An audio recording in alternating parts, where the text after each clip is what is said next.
Go on, sir.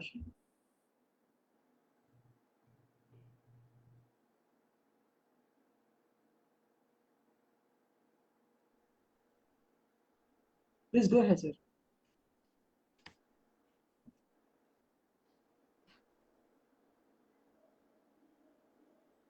Please go ahead, sir.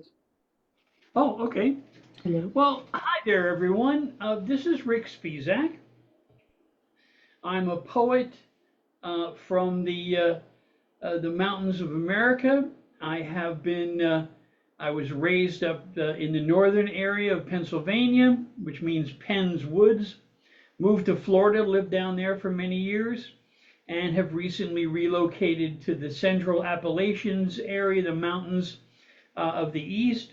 And it is my pleasure to be here as a guest of our brother Kumar Prasanna, an amazing writer, producer, international poet, and literary person. A real honor to be here as one of his selected writers. I've recently published my fifth book. It's called No Noise. There's several reasons for that title. Um, I have a technology background as well as an interest in anthropology, the study of human beings. And in electronics, there is a concept called signal to noise ratio. In other words, how much information is coming versus how much noise is coming. And as I was preparing this new volume for publication, I thought, what's an appropriate title? And since I work very hard to have intelligent, thought provoking poems and stories and plays, that it would be a good idea, it would be explanatory if I called my book No Noise. It so happens that on a nearby wooded highway, in the middle of absolutely nowhere, there's no houses around, there's no businesses around, there's a sign, and let's see, I can point to it, okay, up and over. There's a sign that says no noise. And as I would drive by it day after day after day, I thought, I'm going to use that as a symbol and put that on the cover of my book. So my book, No Noise, I use that very appropriate message on the cover. Now, what do I write? Why do I write? I was one of those people who was lucky enough to grow up near a very fine library, just really, really an exceptional library. It was a library built by Andrew Carnegie, who was a steel magnate in the early 1900s, roughly 100 years ago. And after making all this money, he decided that he wanted to pay back. He wanted to give something to his community. Instead of sitting on that big pile of money, he decided he would build libraries around the world. So all around the world, there are Carnegie libraries. They're well stocked, they're well maintained, thanks to Andrew Carnegie. And like I said, I grew up near one of these. And it seemed to me that a library with this vast array of books available was just the most fine tribute to civilization that one can imagine. Because in a library, you find educational books, scientific books, books for fun, books for amusement, fairy stories, books for children, books for adults, books for seniors. You find all kinds of books. The area is comfortable, it's well maintained, and to have the good fortune to be in a community that had one of these amazing libraries. Well, my mom and dad were both storytellers. My mom more of a writer and storyteller than my father, but my father always had a good story.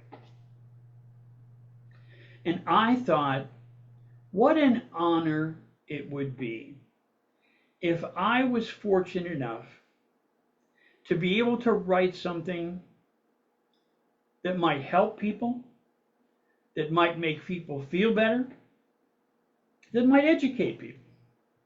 And I felt that if I could write something like that, that helped people, that entertained people, that informed people, then it might be possible for me to have a book in a library that I had written, that I could contribute to the culture, to the civilization, that if I could write something that good, I would try to get one of my books in this. I dreamed this as just a child. And one day, after I published my second book, I wrote to the library that I attended as a child and asked, how would I approach giving one of my books or two of my books to the library? What was the process? And they said, well, go ahead, send us the book. We'll take a look at it, and we'll let you know if it's approved to be in the library. Well, I got to tell you, when they wrote me and said my books were approved to be in that very library that I wandered through as a child, it was a very, very special day. Well, I worked in technology and the arts. I worked in theater. I worked in staging and sound and lighting design. I worked in theatricals. I designed lighting and sound engineering for concerts.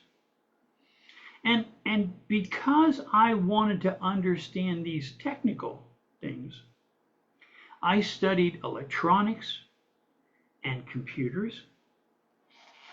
And eventually, I was asked to teach people how to use computers, how to use software, how to understand how one builds websites and multimedia animation. I taught 2D and 3D animation. And all the while, I was collecting stories and I was writing stories and poems. So my new book, No Noise, is the latest volume that I've produced. I started off with 2 short story collections. My first one was called Two Small Windows in a Pair of Mirror Doors. It's available on Amazon. Then I wrote another short story collection called Between the Silences. And these short stories talk about my adventures. I studied philosophy, comparative religion, as well as anthropology, and also worked in technology. So there's stories from all those realms. Some stories from some of the ashrams I worked at. Some of the scientific engineering companies I worked with. These are all included in those books. And I also began to publish some poetry as well. And these books, the poetry books are, my first one was 7370 Allen Drive.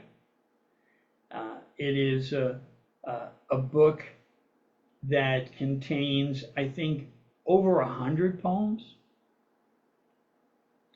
Then my next book was a collection of poetry called Stone Poetry, because I wanted to, if you will, I wanted to build on a solid foundation. And to me, despite the fact that many people think of poetry as a pastime, as a hobby, as a incidental part of the literary world. I have a different perspective. Because you know, the oldest stories that mankind tells, those are poems. The oldest books, the oldest captured stories, these are all poems. And also today, in case you think that, oh, poetry was only important in the past, poetry is used to sell products. The commercials that you watch on television or hear on the radio, most of those are poetry. If you go to a sports arena and you hear people chanting, they chant poetry. They don't think of it as poetry. They think of it as a cheer or as a home team's favorite yell, but that's poetry. If you were unfortunate enough to go to war, soldiers have their own war chants that they use to energize themselves. Just like a ball team on the court, soldiers in the field chant their own special motivation speeches, their own poetry. And those of us who think of ourselves as creative poets, we try to do something else. We try to get people to think about things in a new way, to use our voice, our words, to share some insight that we've had, something that we noticed, or to complain about a problem, or even better, to praise someone we know, someone we love, and to share something of our heart's truth. Now, that to me is very important because, you know, in this world, there are so many people trying to sell you something, trying to convince you of something, trying to get you to pay attention to the good parts of some product, some service. That poets are trying to tell you something vital, something important, something very, very true. And you don't hear that very often. In fact, you don't hear it often enough. So one of the things I like most about spending time with poets is poets tell you the truth. Poets speak from the heart. So let me share some of the poems from my book, No Noise. And this, by the way, this book, you see it behind you, this book has over 130 poems. 130. It's a big book. It also has over 400 pages of poetry. Wow, it's a lot of poems. You know, you may have seen poetry books that are very slim little volumes. And there are poets that only write once in a while. They only write when the Spirit moves them. I try to write every day. I try to write something worthwhile every day. Now, I don't always write every day, but every few days, I write something that's worth sharing. So let me share a couple poems with you. This first one is a poem called Keep the Spirits Up. Undaunted, after the extended reaching, the infinitude of the eternal Om,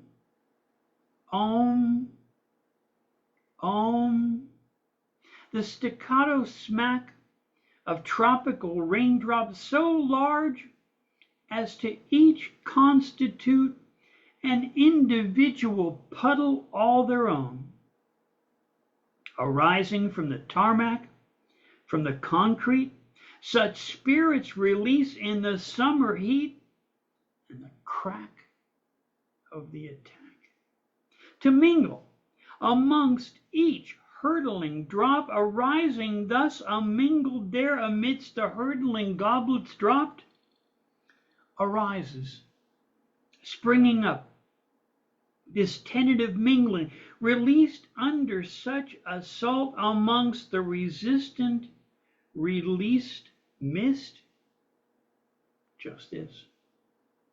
Undaunted, daunted, undaunted.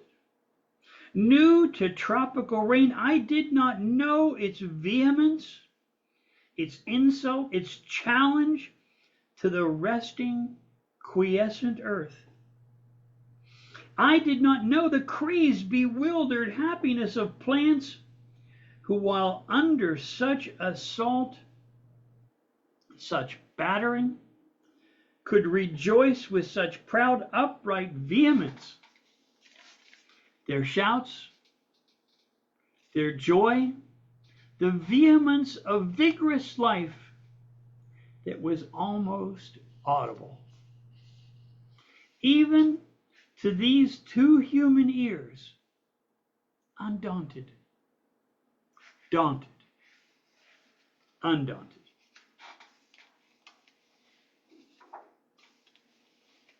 This next poem is about a swimming hole. Now, you've heard of swimming holes, a place people go back in the woods for a very special swim.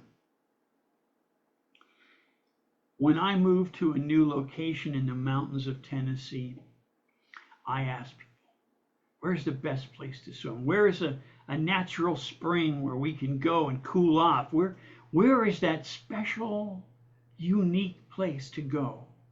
That cool water, that spring-fed pond. And they said, the blue hole. So this is a poem about the blue hole.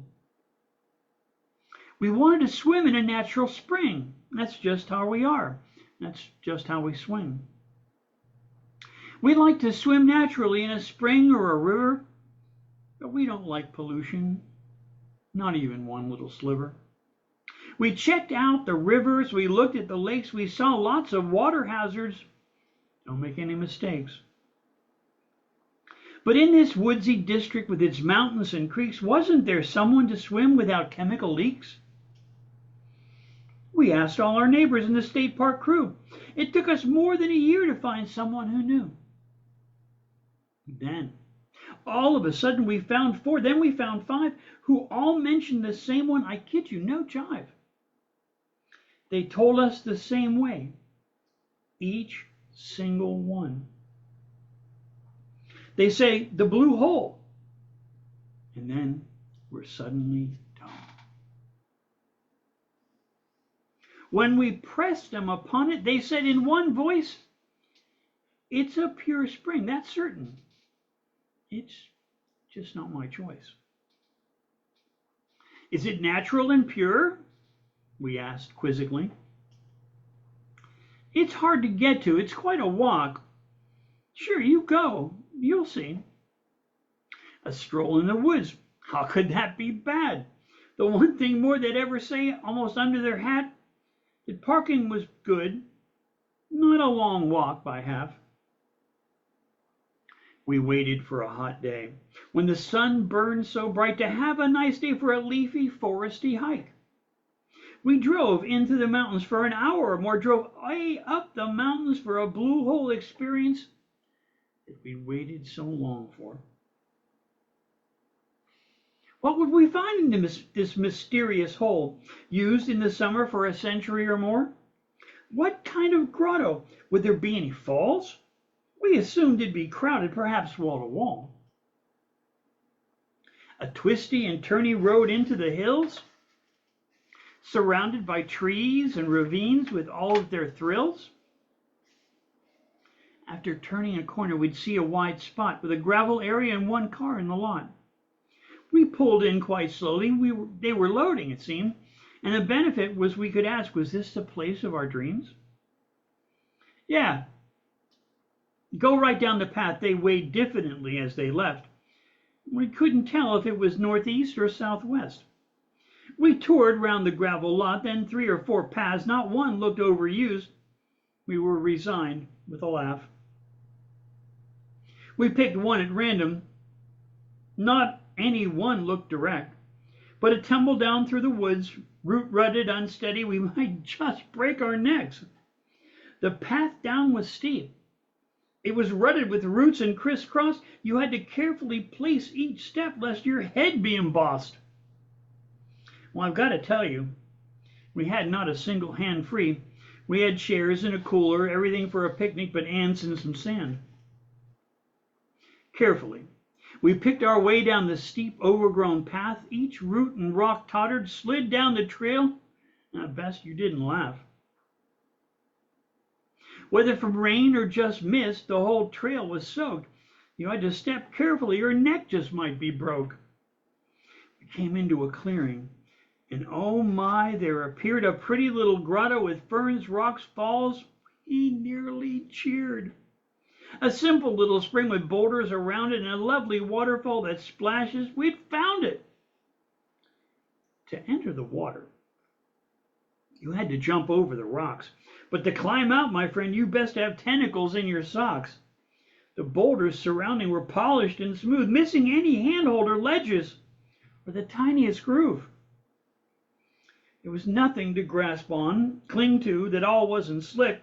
After use as a swimming hole for 100 years or more, you'd think, for gosh sake, they'd managed some kind of trick.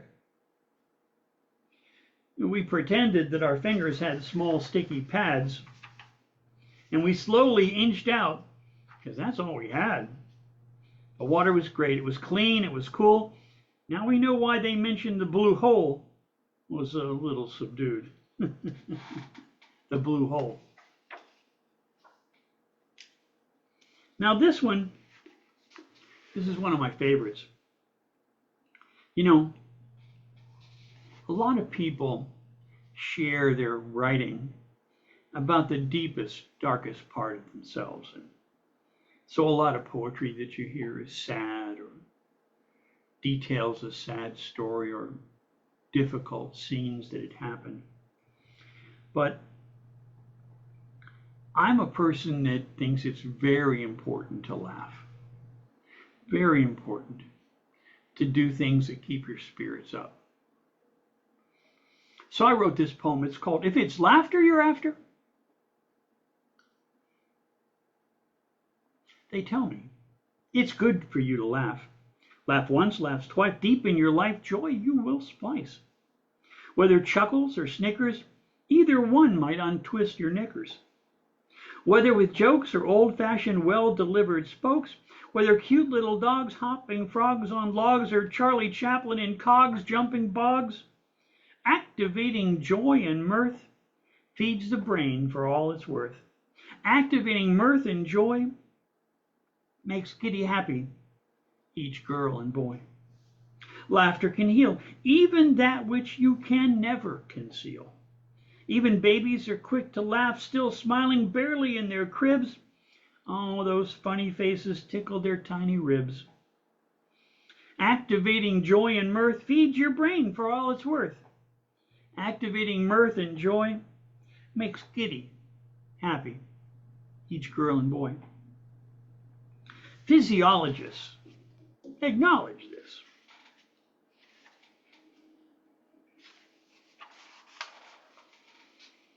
A complex set of muscles, they insist. Developing muscles that work at great lengths go on to develop upper body strengths. Laughter, doing, or even observing involves quite a few muscles we're learning. And great chunks of the brain will never complain. Motor cortex controls the muscles, the frontal lobes, which provide the reason whether the jokes be told in or out of season. The limbic system, which modulates when you get to feel just great. Connecting all these many systems, sit back, enjoy it, don't resist them. Activating joy and mirth feeds the brain for all it's worth. Activating mirth and joy makes giddy happy each girl and boy. Social intelligence and a sense of humor can certainly squash the depths of ill humor. Incongruity and absurdity are daily companions. Laughter increases bonds and increases intimacy with its own very special mimicry. Early in life, infants' laughter is an external sign of pleasure, the kind that moms and dads really treasure. Public speakers and comedians try to get a laugh to make audiences feel closer, half and half. Amusement and happiness, mirth and joy builds resiliency, increases creative thinking, brings out the best in us even when things are good and stinking. Activating joy and mirth feeds the brain for all it's worth. Activating mirth and joy makes giddy, happy each girl and boy.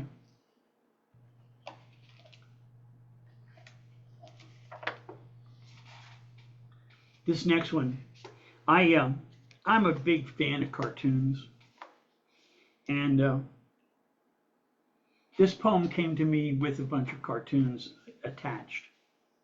It's called The Mexican Mouse. Now, if you pay close attention, you'll see there's a method to my madness. The Mexican mouse visited my house. He told tall tales as far as he could stretch.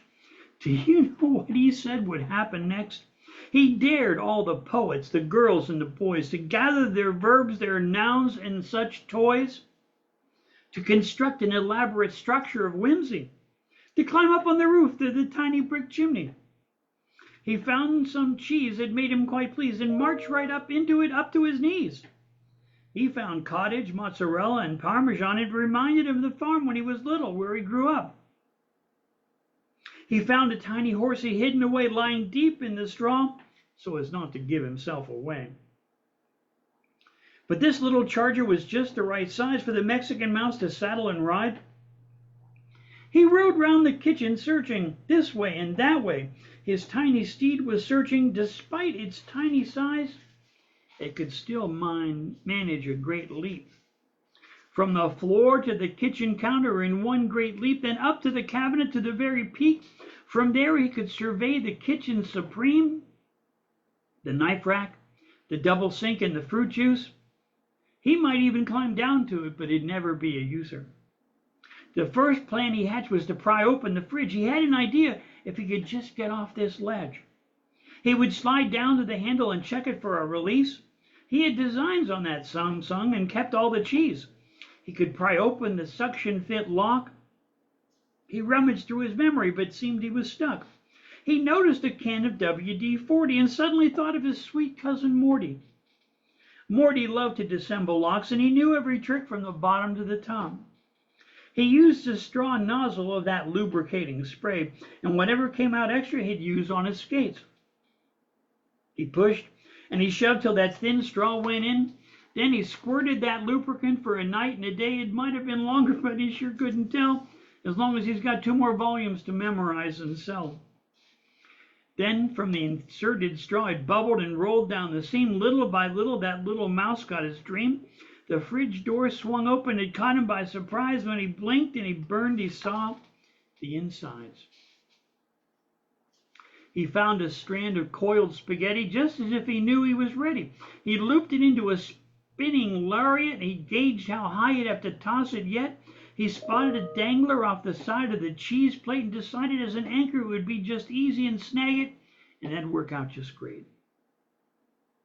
He tossed the loop and snagged some celery. It seemed at first it was downright neighborly.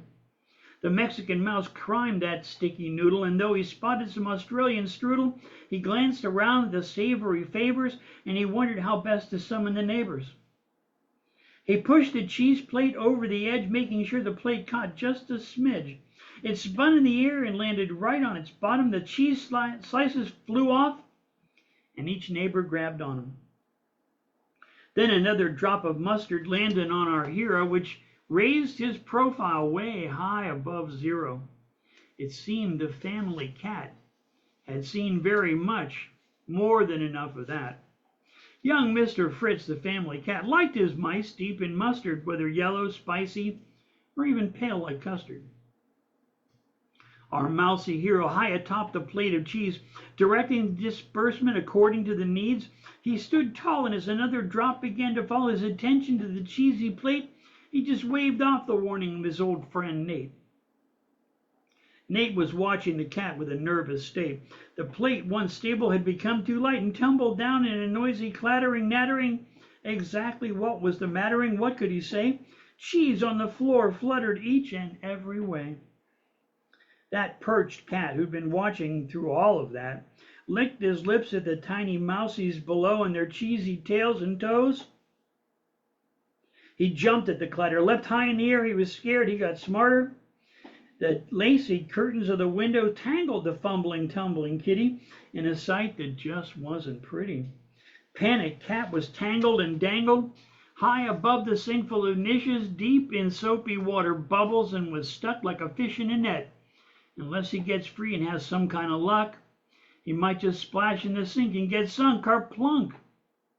So the Mexican mouse saw that tangled up cat and the predicament he was in and where he was at. So he called all his immigrant neighbors away from their labors. The voles from Venezuela, the Honduran kangaroo rats, some agoutis from the Amazon who still had their guayaberas on, some coyote mundi who had just arrived last Sunday, some capybara from Colombia, and a pack of rainforest rodents from Panama. But then again, you'd know that. Some dagus from Uruguay insisted they wanted to help. It was just their way. A couple of Patagonian maras, all three, oddly enough, named Sarah. Some nutria rats from Guyana, fresh from out of the sauna. The pacangaras from Chile were ready, gathered, and were willing once they finished their bananas. And then the final part, the suspended cat. The mouses and the rodents came out of the hat. They climbed up the curtains right to where the cat sat, suspended over the suds in the sink. They just couldn't leave him struggling there. What would you think? They tugged and they tangled all to free this one tabby. It was like some lawyer all conned the clauses, and they were written no shabby, tucked there in the boxes. The cat initially seemed to object. They were all from down where they came to free him from this precarious snare up there. They traveled to rescue the cat from his dubious, precarious cradle. He couldn't get out. He was tangled and mangled. He just wasn't able. They untangled his claws, but he still tried to snag him. He swiped and he swoggled. They just couldn't bag him. He reached out for those mice, not from fear, but from malice. He hoped to put them away in his sharp, toothy palace. You're not even American rodents, not a single one. So why would you help me? What have I done? You were a stuck cat in trouble. We just didn't want you to drop.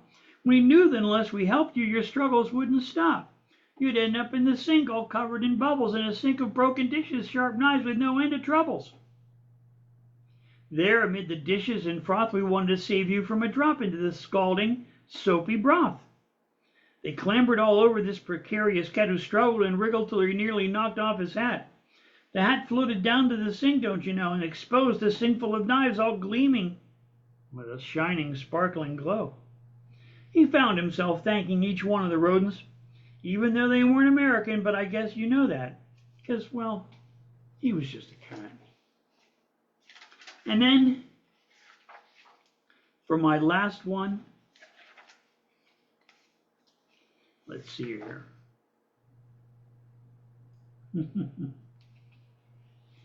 This is one of my very favorites. This is called If You Were in Oslo. Now, you know, one of the interesting things about being an international poet is you get to meet people from across the globe. And many of them, after you know them for a while, you really begin to care about them, care how they're doing, what's going on in their lives. That's why I produce a show called Poets of the East. You can go on and listen to stories from poets, over 200 poets. But, you know, I was thinking about one of those fine poets the other day, and they were telling me that they were going to do some traveling. And I thought how fine it would be if I could get a chance to go meet them, have a cup of coffee or a cup of tea with them, maybe share a meal. Oh, that'd be very nice. So I wrote this. It's called If You Were in Oslo. I want you to close your eyes and think about visiting a very special friend. If you were in Oslo, I would never wait. I wouldn't go slow, but You know that damn well. If you were in Vienna, I would rush in an instant to see you. Doubly sure in Singapore. In the blink of an eye, I'd be out the dang door and you'd know exactly why. If you were in Madrid, let me tell you, kid, if you were in Rome, I'd make you feel at home. If you were in Bern, that's all I'd have to learn. But if you were in Shanghai, I wouldn't ask you when or why. If you were in Johannesburg, I'd tell you all the things I learned. If you were in Singapore, I'd be right there at your door. If you were in Rio, I'd be so very glad to see you. If you went to Vladivostok, I'd let you pull my stockings off. If you were in Minsk, I'd make sure you were convinced. If you were in Marseille, I'd say all the things I had to say. If you rested in Beirut, I'd demand to ply my suit. And if in Dubai, you'd never need to ask me when or why. If in Istanbul you rested weary, you know in an instant I'd join you, don't you, dearie? If you came to Baton Rouge, I'd buy you a pretty pair of satin shoes. If you came to Moscow town, I'd take you dancing in your finest gown. If you came to Copenhagen, I'd be there before you could get damp from the rain. And were you in Amsterdam, I'd never be an also-ran. If you were in Shannon, I'd be there like a cannon. But no matter where you are, it's in the heart. That's where it starts. Well, I hope you've enjoyed some of my poetry. I want to thank my dear brother, Kumar Prasanna, for this wonderful opportunity to share a few poems with you, spend a little time. Thank you. Thank you so very much. Keep writing, my friends.